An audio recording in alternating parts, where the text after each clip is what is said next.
What if I told you the world's largest retailer, Walmart, is finally coming to South Africa, not through another company, but under its own name? For years, South Africans have known Walmart through Game, Macro, and Builders.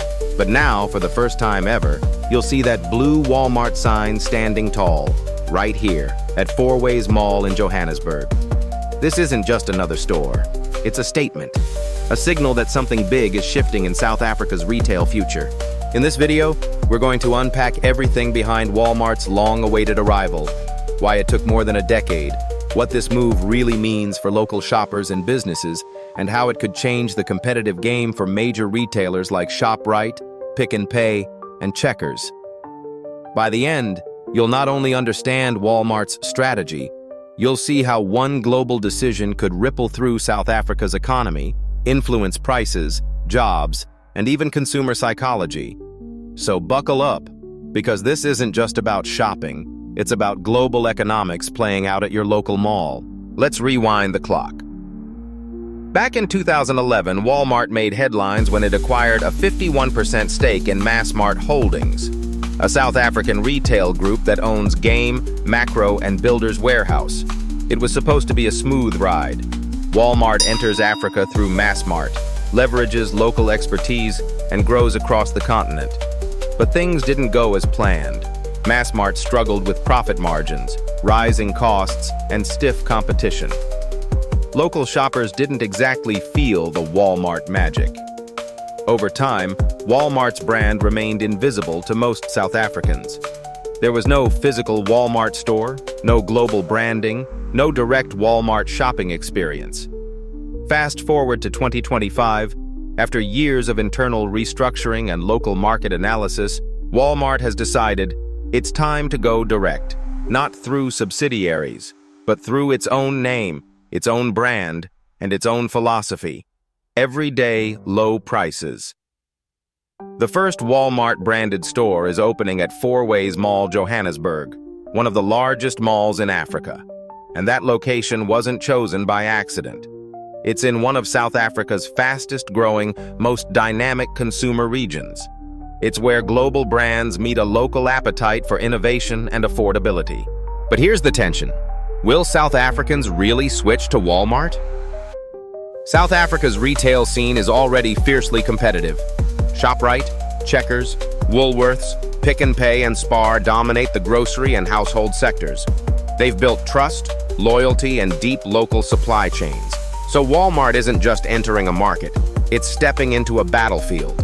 There's also a cultural factor.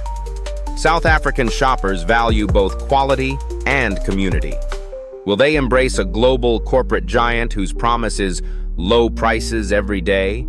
Or will they see it as another foreign player trying to take over? Economists are split. Some argue Walmart will inject healthy competition, driving prices down and efficiency up. Others worry it could pressure local suppliers, undercut small businesses, and reshape labor dynamics. Here's the brutal truth. Walmart's business model thrives on scale, data, and logistics. That means centralization, automation, and tight cost control. And while that's great for consumers in the short term, it could change the structure of local retail employment over time. But on the flip side, Walmart's entry also brings advanced retail technology, supply chain innovation, and potentially thousands of new jobs. It could open doors for South African manufacturers to supply not just local stores, but global Walmart networks. So yes, the tension is real. Opportunity versus disruption. Growth versus displacement. And at the center of it all, the South African shopper deciding where to spend their next rand. Let's look deeper at why Walmart waited so long. The truth is, Walmart's strategy is slow, data-driven, and local first. They've been studying consumer patterns for over a decade, from what people buy, to how they pay, to how they react to promotions. Massmart was their sandbox. Now, they're ready for the real game. The Fourways store represents more than retail. It's a test bed for Walmart's global African strategy. a prototype for expansion into other African countries if this launch succeeds. Imagine walking into the store. You'll find everything from fresh groceries to electronics, household essentials, fashion, and digital payment kiosks.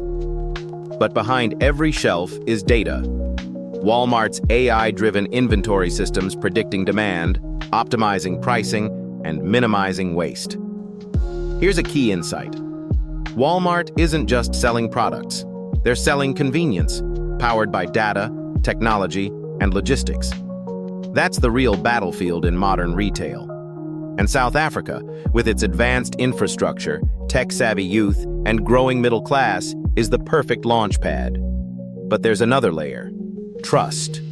To win here, Walmart needs to feel local, not foreign.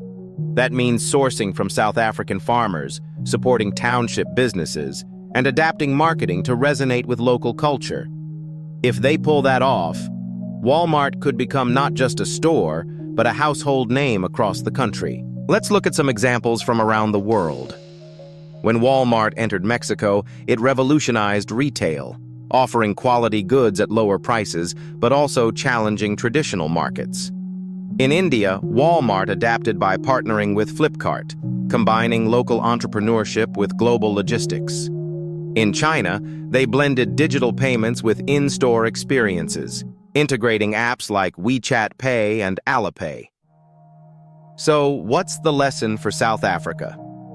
Walmart never applies a one-size-fits-all approach. Instead, it blends global systems with local nuance. Expect the same here. Partnerships with South African farmers for fresh produce, local brands featured alongside global ones, and maybe even a collaboration with local fintech companies to simplify mobile payments. You'll probably see a digital-first strategy, scan-and-go shopping, personalized offers, and seamless pickup options. This isn't just a store opening. It's the modernization of South African retail in real time. So what can South Africans do to prepare or benefit from this? 1. Consumers. Explore the savings, but pay attention to how Walmart's prices affect competitors. Competition could mean better deals for everyone. 2. Small businesses. Look for supply chain opportunities. Walmart is known for onboarding local suppliers who meet quality and reliability standards. This could be a chance to grow your reach. 3. Investors. Watch retail sector stocks closely. Shoprite, Pick and Pay, and Massmart may experience shifts in market sentiment. Walmart's brand launch could influence valuations and consumer loyalty patterns. 4. Job seekers. Keep an eye on Walmart's hiring channels. New stores mean new logistics, new retail roles, and potentially new tech jobs. Remember, whenever a global giant enters a market, value chains transform. The winners are those who adapt early. So here we are, standing at the dawn of a new chapter in South African retail history. For years, we've watched Walmart as a word in global headlines.